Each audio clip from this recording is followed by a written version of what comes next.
Hello and welcome back to Mjolnir the Movies. I'm David Yorkshire, editor of Mjolnir magazine, and with me, as ever, is independent filmmaker Neil Westwood. Hello. Now, in this episode, which I believe is episode 7 now, we're going to look at two cinematic versions of a classic tale, which is that of Oliver Twist by Charles Dickens. The two versions we're going to concentrate on, although we probably will mention others, are the 1948 version by David Lean and the 2005 version by Roman Polanski. Now, are you a particular fan of either director's work, Neil? Roman Polanski, I guess not. Roman Polanski is one of these directors that you could never watch one of his movies and not feel a little bit guilty for doing so afterwards, considering his history. And I just find it slightly ironic that a child rapist makes a film about child abuse. Yeah, that's very true. And he's still going strong in Hollywood, isn't he? Or even despite all these scandals that have come out and the Me Too campaign and all this, that, and the other, and actors saying that all this skullduggery and abuse and so on that goes on in Hollywood, it's all terrible. And yet, Polanski's there still working. Yeah, and he's got a few cards up his sleeve to get out of it, though, doesn't he? He has a few special moves to get out of the stranglehold, which is his wife was murdered by Charles Manson's buddies, so he can use that. So everybody feels sorry for him about that. And of course, he's a survivor, isn't he? Is he a survivor? Or his parents are survivors. Somebody he knows survived something. Yes, I believe he had a dog or something that survived the Holocaust, didn't he, or something? Or his great aunt had a dog that survived the Holocaust, that was in Auschwitz or something and got gassed or something like that while it was being deloused. Well, and that makes everything that he'd done afterwards okay. We forgive him for that. He doesn't make great movies after all, and we can forgive him for that. Plus, Charles Manson's buddies murdered his wife, so. Yes, and Charles Manson, of course, had a swastika on his forehead, so. Mm-hmm. So, yeah, and the funny thing about it is, though, that he can't even collect these awards he wins. He can't come to America to collect all these awards that he wins, because if he does go to America, then he's going to be arrested for raping a child. Yep, absolutely. Now, I mean, it's scandalous, really, because they all clap him and applaud him and this, that, and the other, and yet for other people, other people seem to get tarred with worse brushes. I mean, I have absolutely no sympathy for Weinstein, for example, but yet when you look at what Polanski's done and what Weinstein's done. Of course, they're both Jewish in any case. But when you look at them, has Weinstein indulged in the same kind of stuff as Polanski? Well, I've got this to say about this whole Hollywood pedophilia business. I think most people are in on it. And if you aren't in on it, you've got to know about it. Because I don't think there's many people out there who haven't been on the infamous casting couch who can't say a few things. I think they're all in it. I know it. They all know about it, and there's a lot of directors and actors out there who are equally as suspicious as Harvey Weinstein, Roman Polanski, or any of these other moguls in Hollywood. And you've seen people out there listening to this. I guarantee you've seen one of their movies. That's how famous these people are.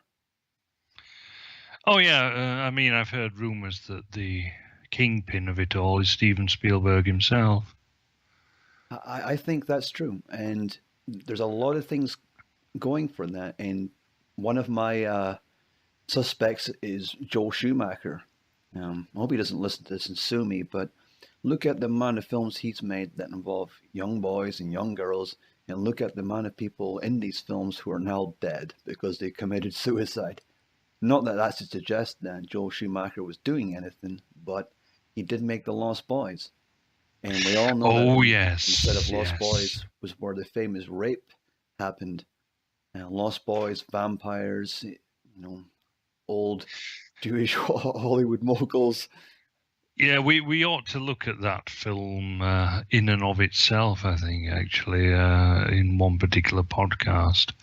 I think there's quite a bit to go at there, to be honest. And it is a great movie. I mean, at the end of the day, it's a fantastic movie.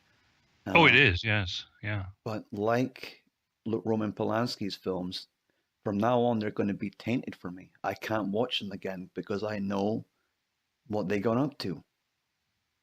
In fact, I should just burn Yeah. my entire DVD collection just to be safe. Well, he does sort of make some very odd films. Rosemary's Baby, for example. Which I haven't seen. Oh, really? Oh No, dear. no, I've not even seen Chinatown. My word. Okay. Uh, um, but yeah, Rosemary's Baby, of course, where you have children and Satanism. He seems quite stuck on Satanism, doesn't he? He also directed, didn't he direct The Ninth Gate or something as well? Yes, he did. Oh, did he? I know he directed Macbeth. Uh, that was one of his movies in Hmm. the 70s. Yeah.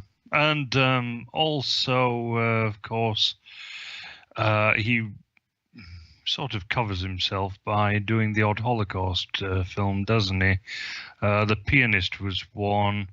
And there's also another Jewish propaganda film coming out, I believe later this year or next year, which is a film about the Dreyfus affair in France. This Jewish officer that was um, alleged to have been caught spying for the German or Prussian army back in the Franco-Prussian War, as I remember.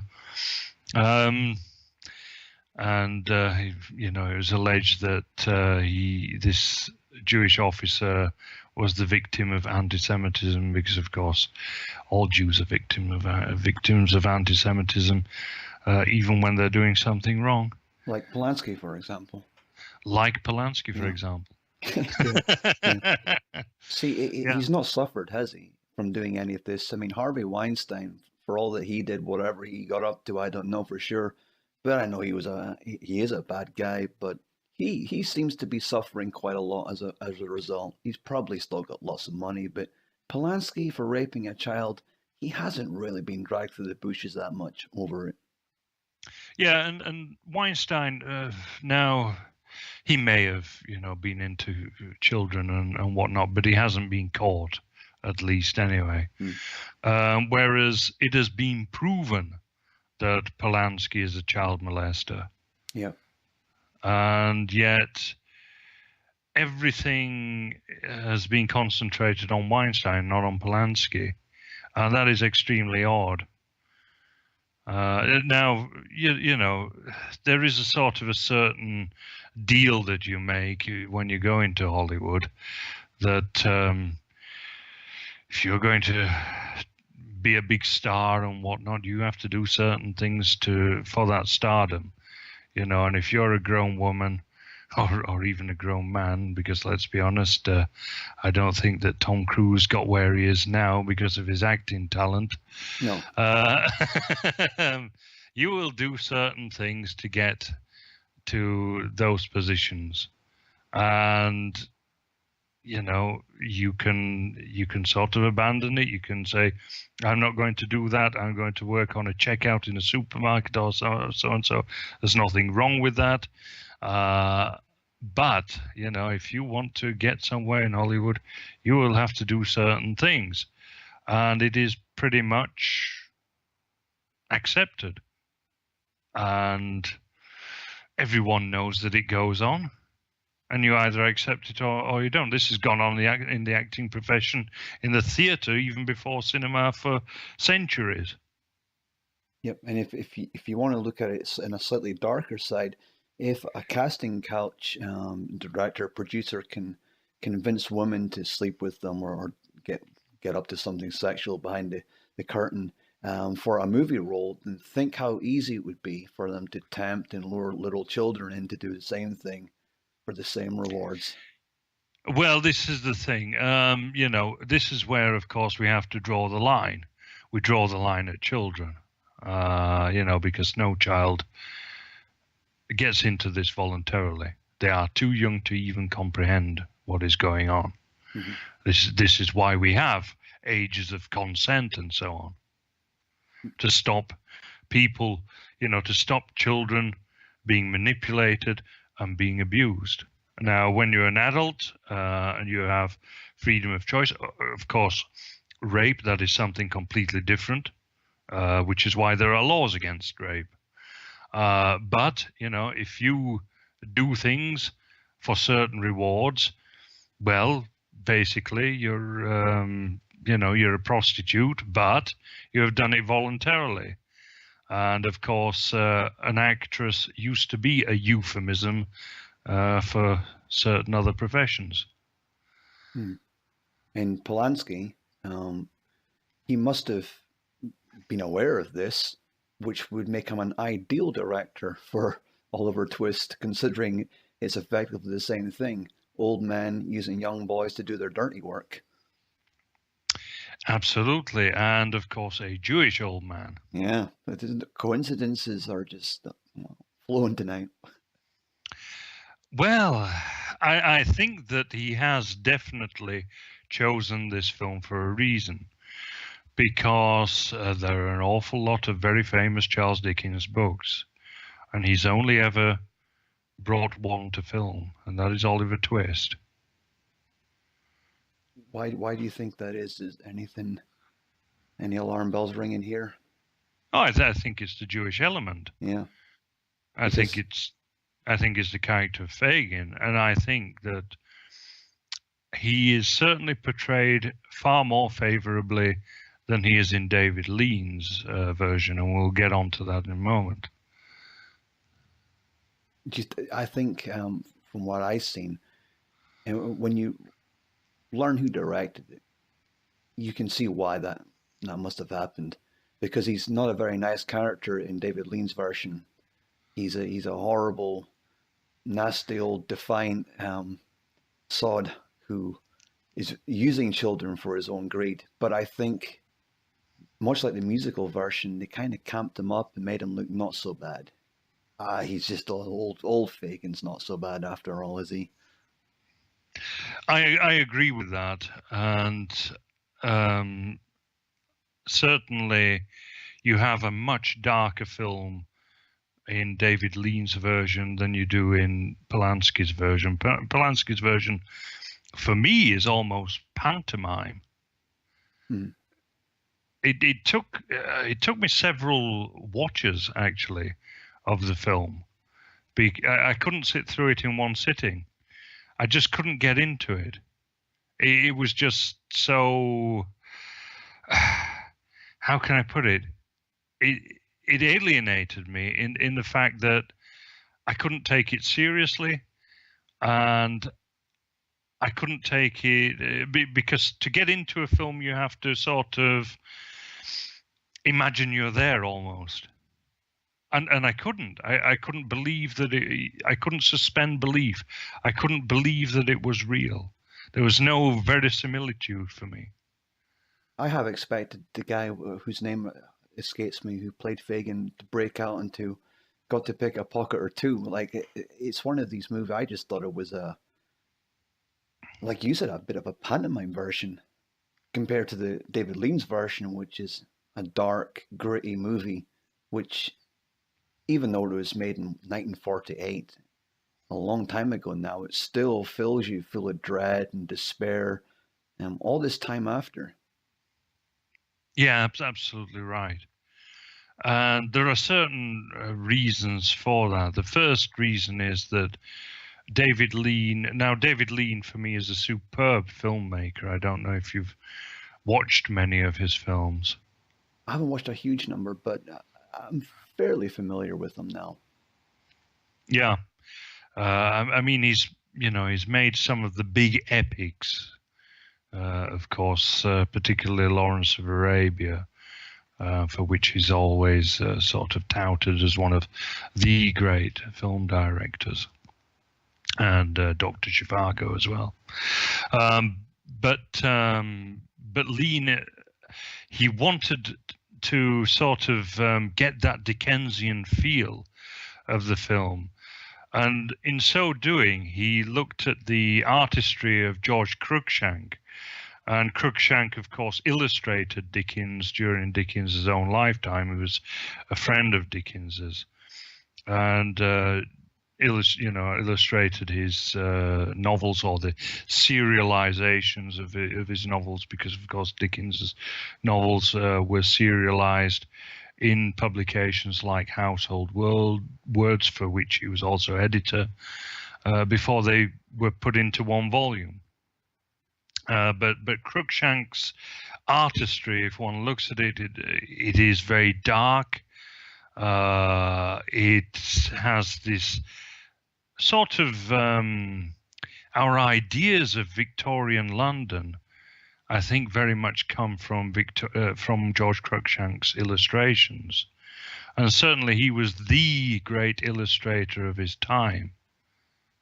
He was very controversial as well, wasn't he? He was known for ruffling up a few feathers, and I think, I can't remember the name of the painting, but it looks like there is a bunch of rich white people intermingling with some black people, and the black people appear to be eating the white people. There's blood coming from their mouths and stuff like that. It's a really strange painting.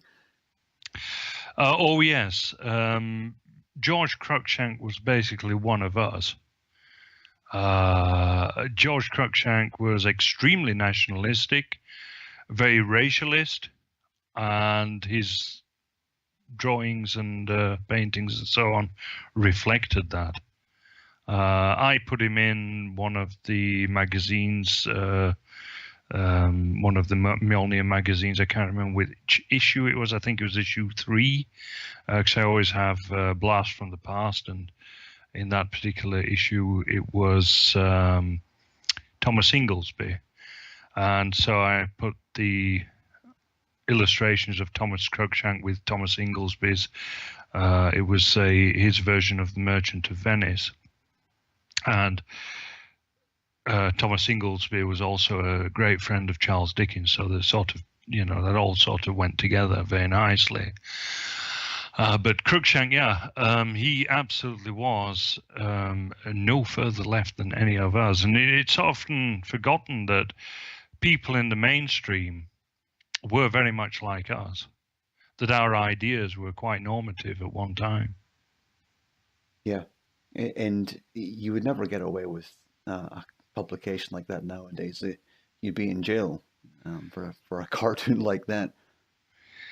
Well, I'm not in jail yet. No. But his artistry and the style of the film as well, if you notice, the film, it looks like somebody's painted it. Every single scene, it looks like it's been painted. The whites are whites and the blacks are blacks. It's like a sort of monochromatic sort of feel. I think that's the right word. And it's just like it's like a dark Victorian landscape that they're in. Everything's been illuminated by a candle or some kind of light source, like a lantern. You only really see the daylight scenes, which is when, well, I can't really think of any right now, but it's mostly like a dark movie. It's mostly black and white and extremely, extremely dark. There's very few light or daylight scenes in the movie at all.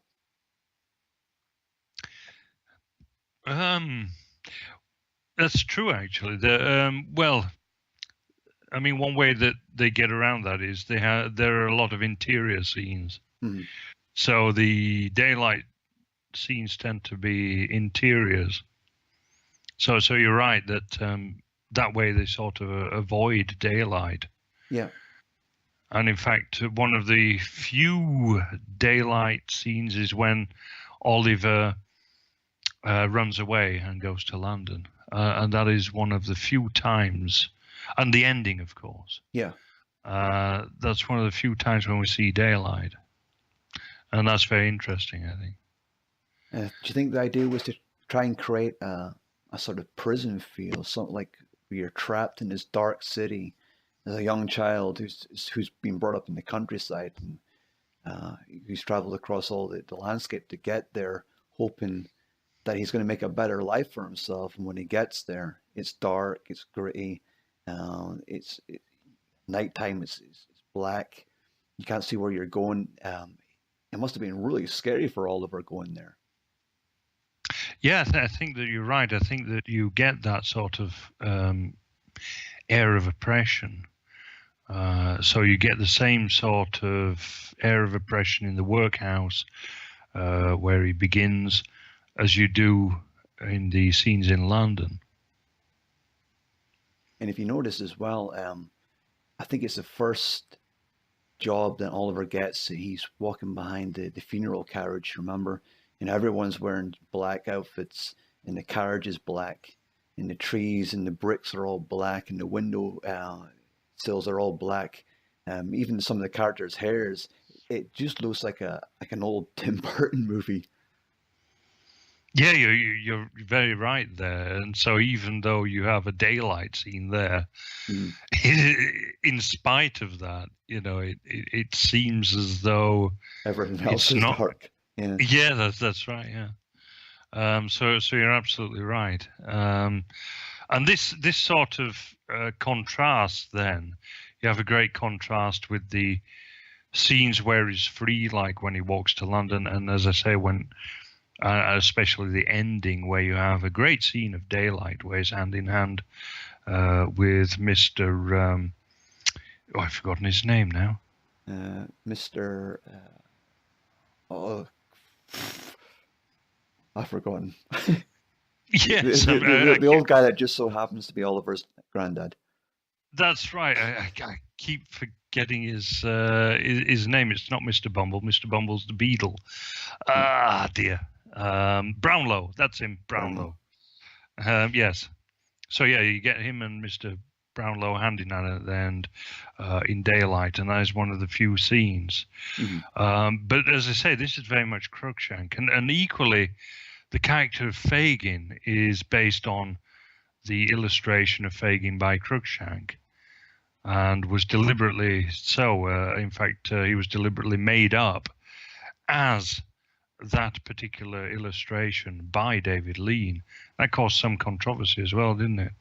I believe the guy who was in charge of the special makeup effects was part Jewish, and he was a little bit ruffled that he had to make Alec Guinness look like a stereotypical Jewish character from the old cartoons.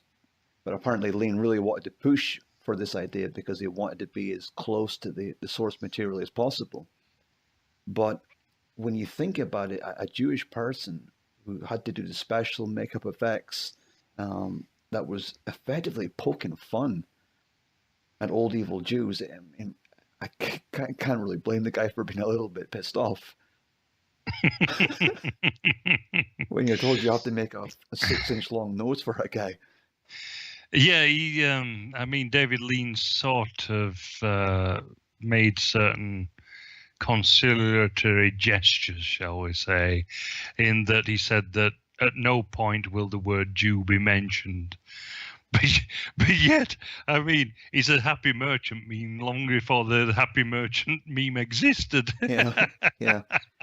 And if you haven't seen the movie, if you've ever seen that little meme of the Jewish guy with the big nose rubbing his hands together, that is Fagin. Absolutely, it is. And, Alex Guinness, he played it perfectly as well, right down to an Ashkenazi Yiddish sort of accent.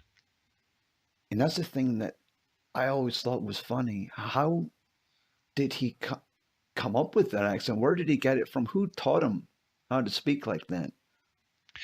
Well, Alex Guinness, of course, was. I'm pretty sure he was born in London. At least if he wasn't born in London, he grew up in London, and he was born in, I believe, 1910, if I remember rightly, or thereabouts. And there were people flooding into London from Eastern Europe from the Soviet Union as it became, around that time. So as Alec Guinness was, was a boy, and thereafter, into his teens and so on, the Jewish population of London was growing at that time. And so they would have had these accents. I'm sure that he would have based that accent on those people. You get that as well in such as Kid for Two Farthings and so on. And it's the funny thing about the film is you would think by watching the film, Fagin's an old man by this point. You would think that either he's only recently come to London in the past few years, because he would have developed a bit of a London accent, you would think, if he was that age. So it's interesting how they really made out this guy is not from there. He doesn't sound like a Londoner. He hasn't got this sort of Cockney accent. He does sound like a sort of Ashkenazi Jew. Yeah, well, it's very interesting actually that in the Merchant of Venice, the version that I published by Thomas Inglesby also gives the Merchant of Venice, Shylock, this sort of Yiddish Ashkenazi accent, which he wouldn't have had, of course, because he was in Venice in Shakespeare's play, and he would have been a Sephardic Jew most likely. And yet Thomas Inglesby gave him, this Ashkenazi accent.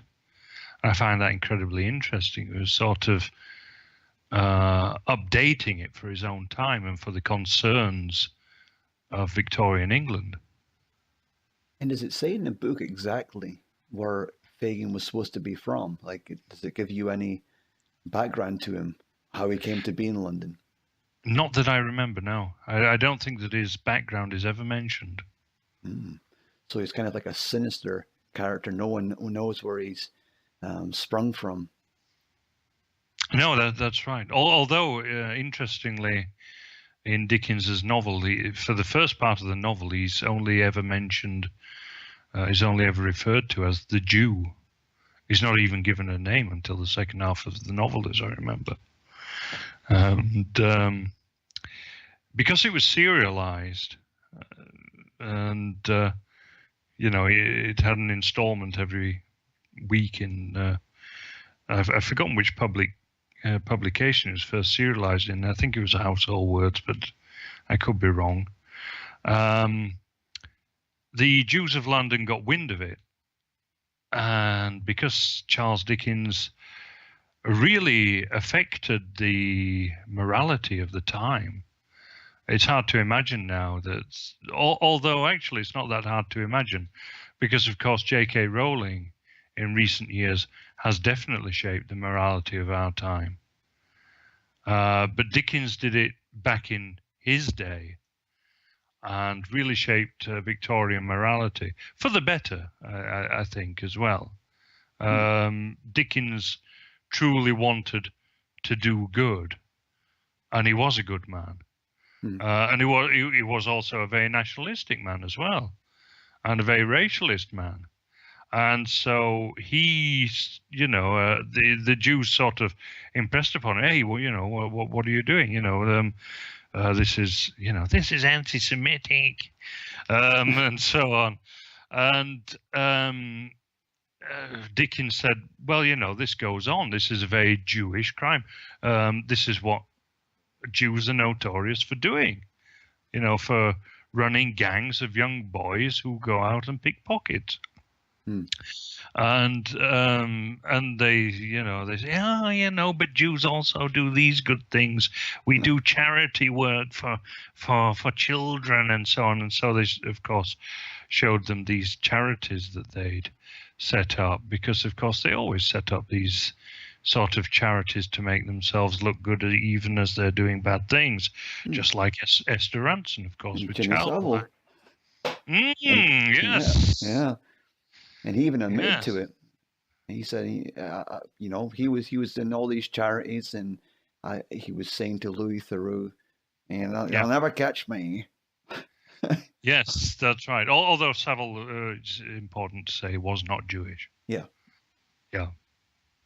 But But the similarities are in stories like Hansel and Gretel. And I've said this a few times before, but I see a relevance to Oliver Twist and Hansel and Gretel because you have this scenario where you have this child or these two children, Hansel and Gretel, and for whatever reason they've been abandoned by their parents. They've lost their parents and they're on their own. And they're in a deep dark forest or they're in scary dark London. And the first person that comes along that gets any positivity out of them is only there to manipulate them. And they don't realize this till it's too late. And these horrible creatures, they take them under their wings with promise of rewards and glory. Just like Fagin, he says to Oliver, if you can pick this handkerchief from my pocket, and he gives him a shilling for doing so. So he gives him all this glory and promises him great rewards as long as you do a few jobs for us. We've got some things for you to do first. And I see the same thing with every kind of political group, but I see it now especially with people like Tommy Robinson. And they do the same things. They're charismatic. They've got the gift of the gab. And young people are attracted to them for some reason. They're drawn to them like moths to a light bulb. And they gravitate towards them. And they're told, if you just do this and you just do that for us, and we'll give you this. But then we see the situations where these young people, they find out when it's all too late. And finally they burn the witch, or Tommy goes to jail, and these kids are now on their own again. No one to look out for them.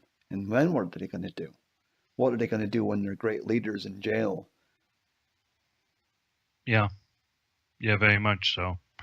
Yeah, they're very much being led astray, and quite deliberately so. And of course, Tommy Robinson's handlers,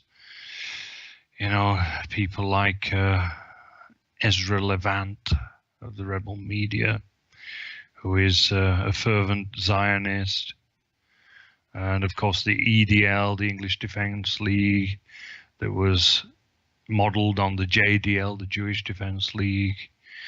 And these people, of course, who are giving the money, putting people into positions of power, and so on, they don't really have our interests, people of our ethnicity at heart. No. And it's one of these things where I see in Oliver Twist, he doesn't realize that there's something suspect about Fagin until I think the scene where he's trying to sleep and he wakes up and he looks over at Fagin, and Fagin's counting all his jewels and his gold necklaces and stuff. And Fagin, he shows his true colors, and he storms towards Oliver. What did you see? And and it just shows again and again, there's always something sinister about these people who spring up. Whether it's Gavin McInnes or Alex Jones or Tommy Robinson, there's something about them that's sinister to me, that they're put there to, I think, attract people towards them so they can get their details, find out where they live, what they look like, so they can filter out all the bad eggs from society.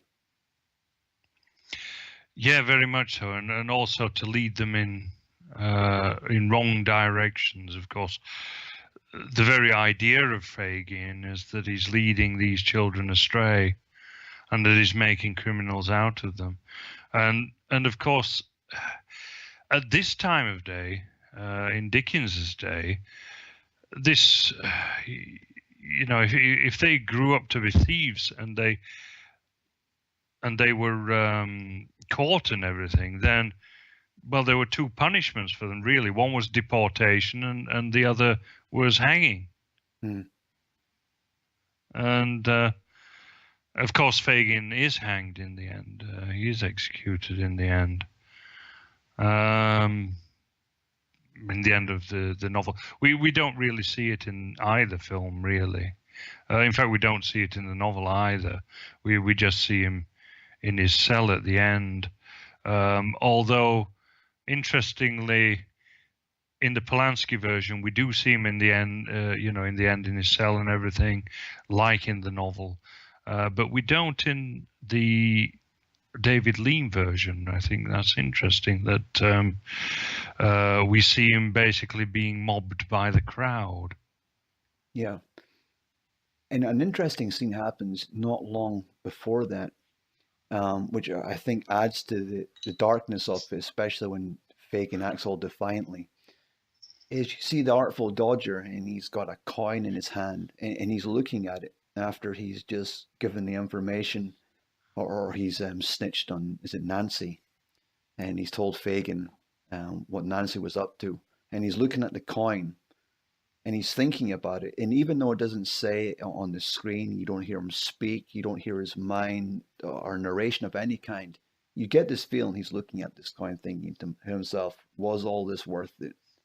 All I got out of this was a coin, and somebody could die as a result, possibly." Yeah, that's right. It's basically, I've taken the shekel. I've what have I done? I've betrayed people who are decent. Mm-hmm. That's very true. How do you think the Fagin in Lean's version compares with that of Polanski's? I think, well, Alec Guinness's portrayal of Fagin is really interesting because when you first see him, when you first meet him, when Oliver's led into this sort of, I'm not sure if it's an attic or a basement, but you have to go through some weird labyrinth of streets and houses to get there. And you see him, and he's funny, and he's really charismatic, and you think, I like this guy. I understand why these kids like this guy, but because I'm an older guy now, I'm 35, I can see something sinister about this guy already, but it just hasn't been made clear to me yet. And I think Yeah, that's a brilliant piece of acting on his behalf, is that he can act as this really nice old man who's a bit of a Jack the Lad, and old Fagin will look after us. But then there's this thing at the back of your mind thinking, but this guy can't be right. He's hanging about with a bunch of little boys. yeah, that's right. Fagin, Alec Guinness's version as Fagin, I think, is far more sinister than Ben Kingsley's, and it's very odd actually because Ben Kingsley. He's himself partly Jewish, at least. He's a bit of a mixed bag. He's a Heinz 57. He's a bit of all sorts. But he has some Jewish in him. And yet I find him quite unconvincing, actually. I find Alec Guinness far more convincing. And yet both reputed to be, have been great actors. Guinness, of course, has always been a superb actor. Dead now, of course, but equally Ben Kingsley, was often regarded as a reliable actor. Won the Oscar, of course, for Gandhi. But I could not believe that performance one bit, actually. It was almost like a pantomime version. I think so, but there could be a reason for that in Kingsley's defense. I think he's a pretty good actor. I like him in Sexy Beast. I think he's hilarious in that movie. But if you have a role that has been acted out already by Alec Guinness, and I'm not sure what the name of the actor was who played him in the musical version with Oliver Reed, but you can't be Alec Guinness. Wasn't it Finney, Albert Finney? Wasn't Oh, it him? oh, I'm not sure. I can see his face, but it's very forgettable. And you can't beat Alec Guinness's performance. So it would be very hard for Kingsley to top that. But maybe he was told, I don't want you to act quite so Jewish. That could be part of it. Yeah, although he does actually behave sort of Jewishly, and but I don't know. I just couldn't. I couldn't believe his performance somehow. Not even as a person. It just seemed. It seemed so forced. Yeah,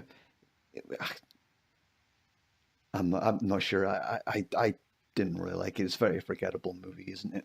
I mean, It compared to is. it's it's not even worth remembering. I'm surprised. Did you say you watched it a few times, or you say you watched it over the course of a few times?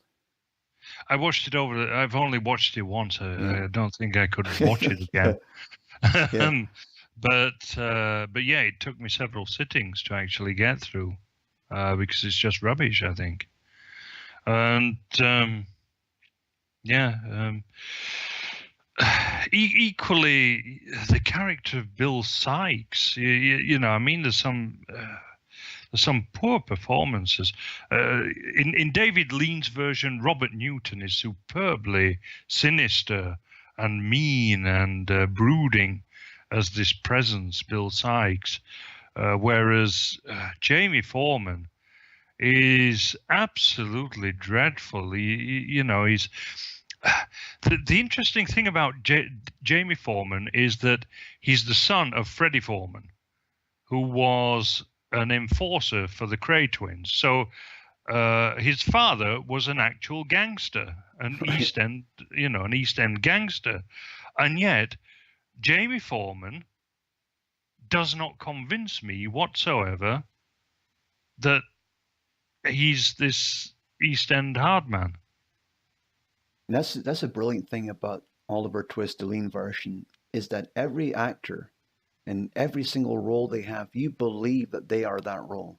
You believe that Fagin is this sinister old Jew who uses kids to make money, and you believe that Bill Sykes is this raging, violent drunk who's capable of killing people, and his dog, and he's scary. He's a scary guy. I wouldn't want to be in a fight with that guy. And it's believable. You believe that they are these characters. And I just didn't get that from Polanski's version. I just felt like these were actors pretending to be these people. Yeah, I think so as well. It completely alienated me, as I've said, as I said earlier. But I think that there's one reason for it, to an extent. Although you have this scene in both David Lean's version and Polanski's version, and I think that both directors got the idea. And this is when the books are stolen from Mr. Brownlow. I don't know if you noticed that, but they Uh, ran past this Punch and Judy show, okay. and this is in the novel as well. And in fact, the Punch and Judy show is in several novels of Charles Dickens, and I think that is quite deliberate. Oh, it's like a sort of Christopher Nolan sort of connection, you know. Is it like a recurring theme in all the books put in there for a reason? Well, going back to George Cruikshank was the one who actually illustrated a book on Punch and Judy, the first book that was written on Punch and Judy. I've forgotten who wrote it now, but anyway, he did all the illustrations, with all the different characters and so on. And this motif comes up in Charles Dickens, and to an extent, I think that Dickens saw many of his characters as sort of a bit of a Punch and Judy show. Okay. And I think that you get that element. Certainly you get it in David Lean, and certainly I think that you get it in Roman Polanski's version. But I think that in Roman Polanski's version, you got more of the sort of modern version of Punch and Judy, where it's a bit harmless and it's a bit of fun and it's a bit twee. Whereas with David Lean, you get sort of the really sort of raucous, black humor side of the Punch and Judy show of old. That's right, because I remember it now. You see the young boys and they're running past, and all the crowd are watching this Punch and Judy show cheering. Then they see an opportunity to go and beat some kids up, and they run and start chasing the kids instead. That their entertainment has evolved into wanting to do it for themselves. Yeah, that's right. And it ends up with Oliver being punched in the face, I believe. Absolutely. And he just gets knocked out cold. Yeah, that's Yeah, that's right. he uppercuts him. The guy in the hat uppercuts him. Does And he uppercut? I yeah, thought it was a straight right to the face. Anyway, his lips bleeding though, so yeah, it's not a pleasant no. way to go. Anyway, And he's choose really one. proud of it, isn't he? I'm sure the old guy that does it, does he not say, "It was me that done it"? And he points and he's all proud of himself. That's right. Smashing a 10-year-old Yeah. boy's face, and there you go. Hey, I'm the heavyweight champion of the world. But it's interesting that because even though it's not the same crowd of people, but you can imagine it's the same locals who then go on to round up Fagin. Yeah, well, that's very interesting. Actually, you have sort of this idea, and I think that comes out far more in David Lean's version. This idea of the mob, Mhm. and in David's Lean's version, of course, you have the mob closing in on Fagin, and that's the last you see of Fagin. Mhm. We're sort of left with the idea that basically they've lynched Fagin, and that's not neither in Dickens's novel nor in Polanski's version. Polanski's version, of course, is far more faithful to Dickens's novel at the end, where Oliver Twist goes to see Fagin in the prison cell, and Fagin's babbling away and slowly going insane as he's confronting his own death. And if you notice, there's a scene not so long after, and I've always thought it was interesting, is that the Artful Dodger and Fagin, they have some kind of fallout or disagreement, and they go. One picks up like a stick, and one picks up some kind of poker for a fire, and it's like you get this idea: is this the first time the Artful Dodger stood up to this guy? Mm-hmm. Yeah.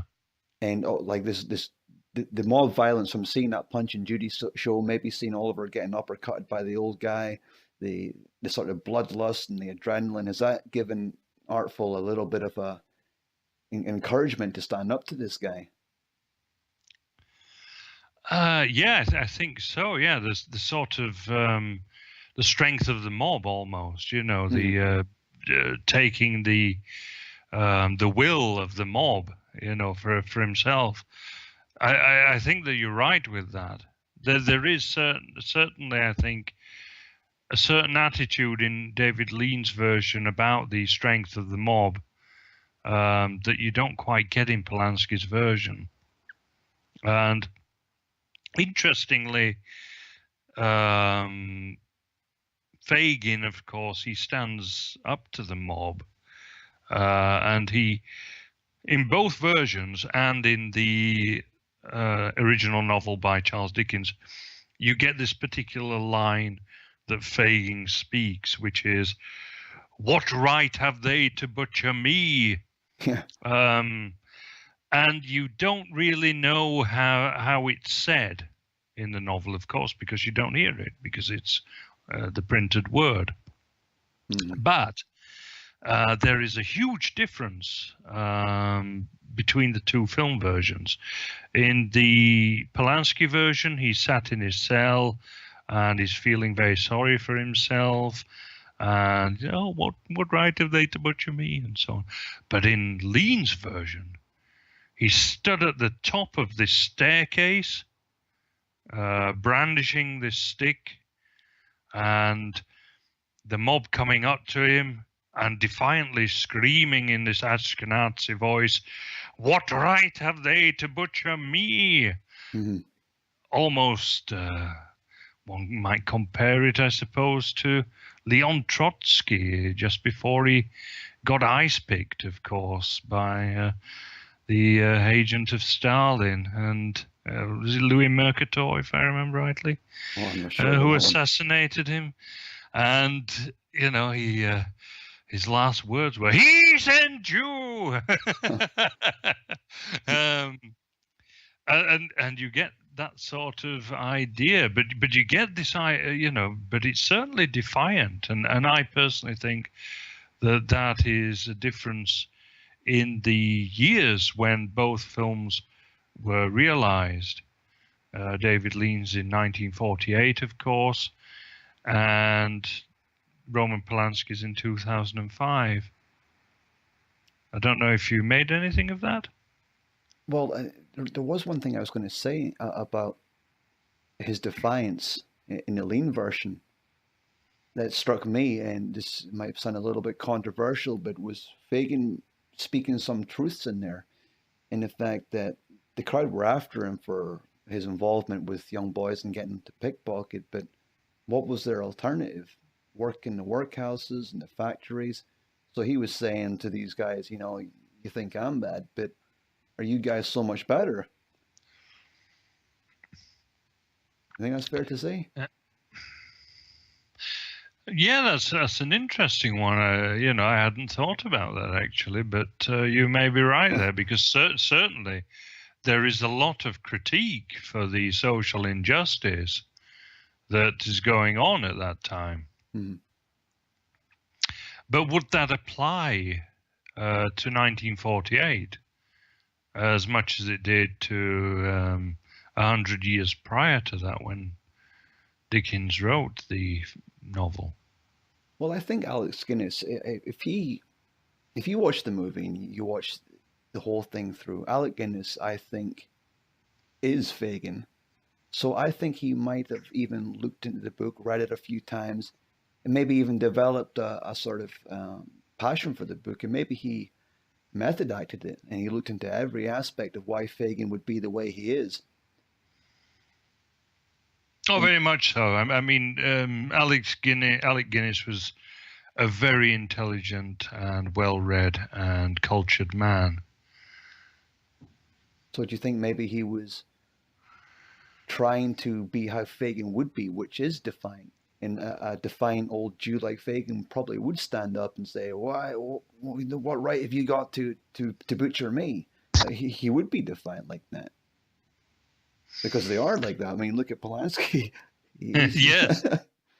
Well, I think that's, as I say, I think that's more the sign of the times than anything else, actually, because, as I said, it's not like that in Dickens. In Dickens, it is more towards the Polanski version. He's in the prison cell, going mad before his execution when he says that in Dickens's version. Whereas Lean completely changes it. I see. Okay. And I think that is to do with the fact that we're in 1948. This is the year of the creation of Israel. Mm-hmm. And of course, Israel has been created because of, well, several reasons, but one of the big reasons was the amount of terrorism created by Jewish paramilitary groups like the Stern Gang and the Irgun and so on. Let's not forget that, of course, they murdered Walter Guinness, Lord Moyne, who was assassinated in 1944 during the Second World War, when allegedly, according to Tony Blair, we were fighting to rescuing the Jews and so on, even though that's not really true. But Walter Guinness was the Minister of State for the Middle East, and they murdered him. And of course, in 1946, you had the King David Hotel bombing, where again the Jewish paramilitaries blew up British diplomats. Part of the King David Hotel was it housed the British embassy. So, and and David Lean, he's not one of us. You know, he's very much a liberal, Hmm. but because he's a liberal, he does not like. He very much takes, I think, the Palestinian side of things, and of course later on, of course, he marries a Muslim Indian woman. Right. So he's Later. he's he's not in the right then. Oh, absolutely not. No, no. But it's important to remember, of course, that many leftists do not like Zionism, because Zionism, of course, is an imperialist project, and it is an oppressive project, and other brown people, of course, are being oppressed by the Jews in the Middle East. So this is very much the reason for that. It's almost the same sort of thing as what happens with the movie They Live by John Carpenter. Now, a lot of people have nodded towards that, meaning these aliens people are actually Jewish people. But then you think to yourself, but John Carpenter's not on the right hand side. He's not a right winger. He's absolutely a liberal. So why would he make some kind of statement like that? Then you realize that there seems to be this. I don't want to use the word hatred, but it must be close to that from people on the left who have this impression of Jewish people. But their dislike of it is different, though, isn't it? It's a different kind of dislike, and Yeah, you're absolutely right. And I think that that is one of the things that appeals to people on the right with regard to John Carpenter, in that he addresses many of the concerns of people who are labeled. Let's not forget that we are labeled by the press as far right. mm-hmm.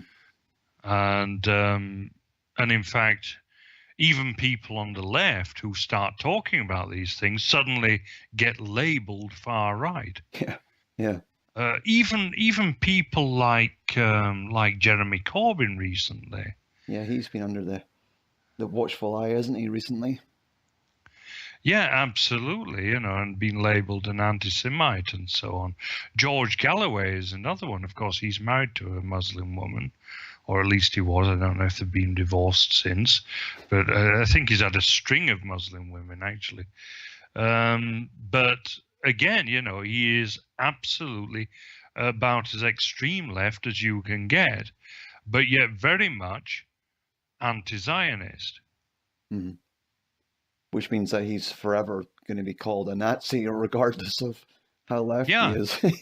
Yeah, absolutely. It's the same with Ken Livingstone as well. A few years ago, as Mayor of London, of course, previously, and he mentioned a historic fact, an absolute fact, which was the Havara Agreement, which was the agreement in 1936 between Zionist leaders and the National Socialist government in Germany that called for the final solution of the Jews, shall we say. In other words, the deportation to Palestine of the Jews. And both sides agreed on that. And yet, when Ken Livingstone mentioned this, all of a sudden he was a Nazi for mentioning a historic fact. Yeah, it's a strange time that we're living in where you can't even bring up facts because now facts are racism. And even if you mention it, then you are by proxy a racist and a Nazi and a part of Mussolini's fascist Italy, regardless Yeah. of how you say it. Yeah, this is the thing. Groups like Hope Not Hate and Searchlight have labeled me as a Nazi, even though I have absolutely no time for Hitler, National Socialism, or any of that. I'm sort of proper right in that, my views are aristocratic. But this doesn't stop these idiots from labeling me as a Nazi. Yeah. And it's the same, with anybody in the extreme left who goes against the extreme left narrative of now. In other words, that they have to sort of, because of course, let's be honest, they're getting money from George Soros and people like that, and so George Soros is paying them off, basically to be more sympathetic to the imperialism that's going on by Jews. He funds everything, though, doesn't he? If you look into him, he funds all of them.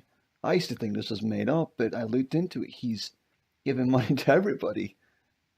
Absolutely, yeah. And people with completely contradictory ideas. Yeah, that's right. You see, I have absolutely nothing in common with people like George Galloway or Ken Livingstone or Jeremy Corbyn or any of these people. And yet we're all sort of labeled as Nazis. It's it's utterly ridiculous. And then you see that it's just a name, it's just a brick to throw at people. Even Jordan Peterson's called a Nazi. Yeah, well, and quite ridiculous because he's so philo-Semitic, it's unbelievable. He always seems to dodge Jewish questions, like a boss. He's like Neo in the Matrix. Whenever the Jewish questions thrown his way, he seems to dodge it marvelously. Well, the wonderful one was when someone asked, a member of the audience asked him live about Alexander Solzhenitsyn's comments about the Jewish involvement in communism and the Judeo-Bolshevik nature of communism in Russia. And because Jordan Peterson always avoids the question by saying, "Oh, this is just stupid." The people who throw these questions at me are stupid. Well, you cannot say that Alexander Solzhenitsyn was stupid. And so he just completely avoided the question and said, "I'm not going to talk about that." How barefaced do you want it? He's one of these characters that we're talking about before, is that he comes out of nowhere. He says a lot of things that you might agree with. He triggers all the lefties and all the feminists and the LGBT crowd and Antifa. Then you think to yourself, this guy, he must be on our side because he's getting all these other people angry. So that must mean that he's one of us. And you gravitate towards him, and after a couple of days of watching his videos on YouTube, you start realizing this guy's just like everybody else. Yep, absolutely right. Do you, coming back to the films and everything, do you see Polanski's film in any way being propagandized towards the Zionist Zionist cause or whatever? Do you know what? I thought so little about the film. I couldn't really make any connection in my head about it. It's not one of these films where, like in Lean's version, you can see these things because of how it's acted, the story and the pacing of the movie.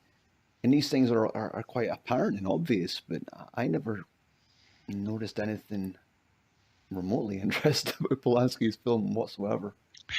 It's very true. It's very true that it's difficult to get into. Did you see anything though? In the fact that Fagin was more sympathetically portrayed, which we've mentioned, yes. I also think that there are certain subtle things that go on in the film which are very leftist in general, which the Jews, of course, like very much, when applied, of course, to the Gentiles, but not applied to themselves. Of course, this is the critique that we have of them on the right, in that they're extremely right-wing in Israel, but extremely left-wing in the West. And this is the sort of hypocrisy that we see, and which people like Tommy Robinson and and all that sort of alternative media, they always play down. They always say that, Israel is a country that has our sort of values, very nationalistic values and everything. Well, yes, it is, but the Jews do not apply that. They do not allow us to have those values in our countries. Mm-hmm. And so their lobby groups in our countries always are for the exact opposite of what they have in their own country. And this is the hypocrisy that we see, of course. And so Roman Polanski very much takes the leftist side of things, I think, in his films. And certainly here, if you notice, the idea of family is played down.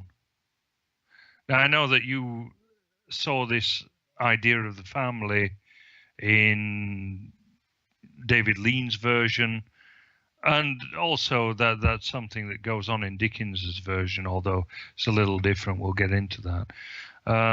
But certainly there is the complete absence of the idea of family in Polanski's version of Oliver Twist. Did you notice that? It seemed to me that, especially in Lean's version, even though it is an amazing coincidence that Oliver is taken care of by his grandfather, that he never realizes his grandfather till right near the end of the movie, but you still get this feeling from it that he wants to look out for Oliver, even though he doesn't really know who he is, and he wants him back, and he wants to look after him. He wants to be the guardian. And I think that was an important theme of the movie, because you know that someone out there's looking out for Oliver. There's someone out there who's looking out for his best interest. And I didn't really get that feeling from the Polanski version. I thought that was kind of put on the back burner. It's not really an important part of the story. Yeah. Forget about that part. I mean, you could be right, but I do tend to think that Jews in the West enjoy destroying the family unit.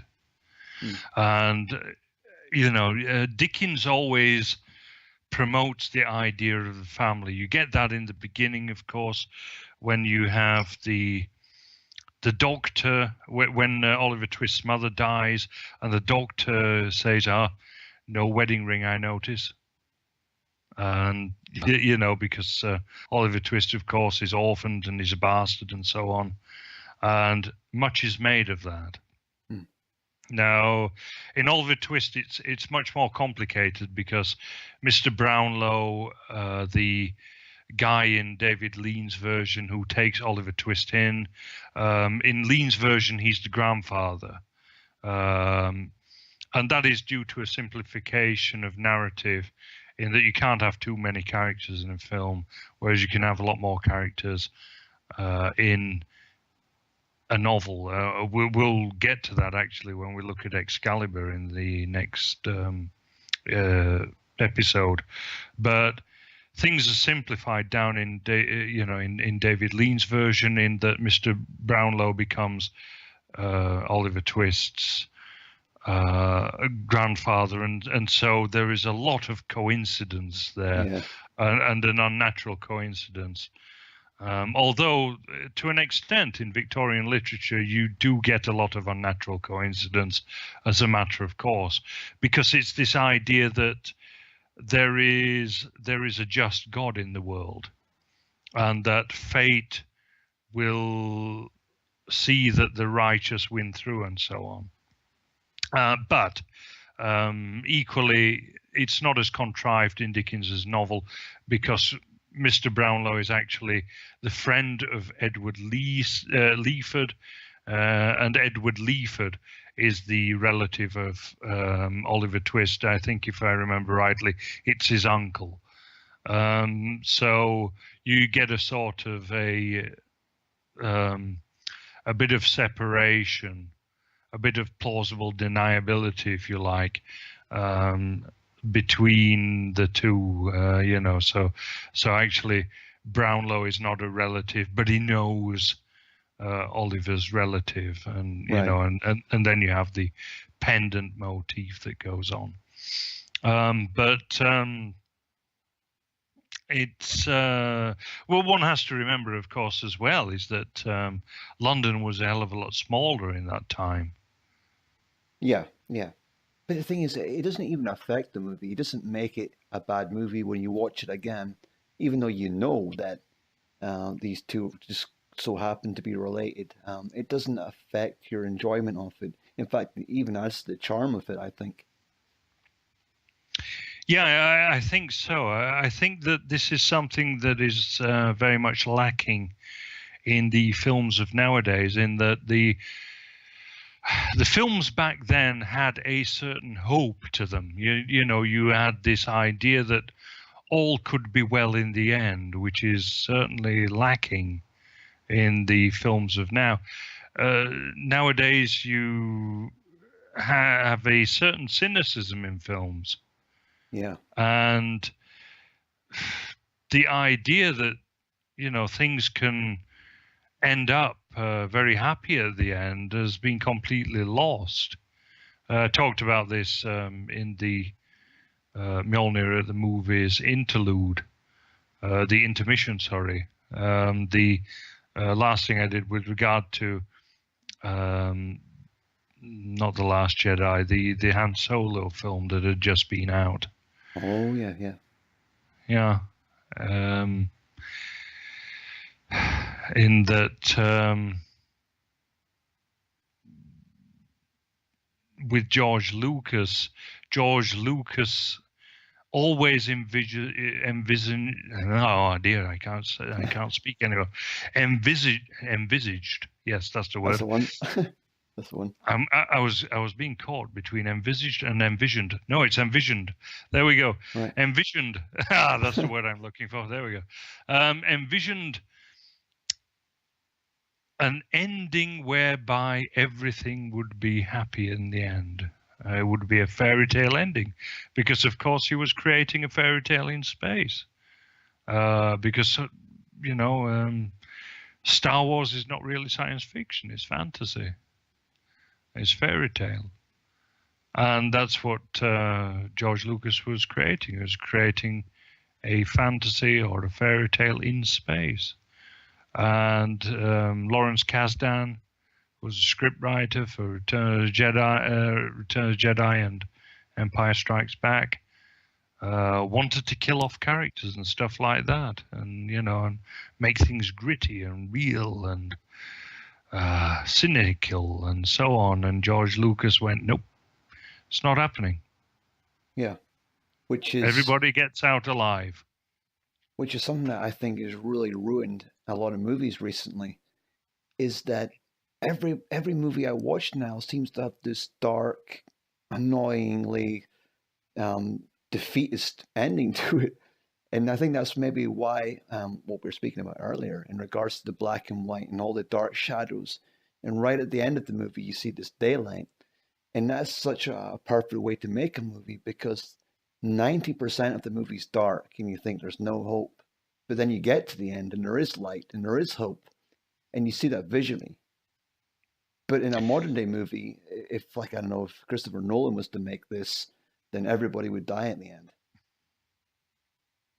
There'd be nobody left. It would be this horrible secret, this dark, or M. Night Shyamalan, he would introduce this ridiculous plot twist to it.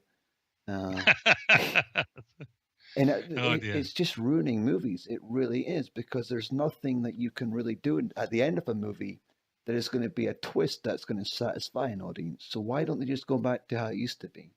Just make a movie with a happy ending for once. Yeah, very much so. And I think that is probably the best place to end it, with a happy ending. Like what it should be. Yeah.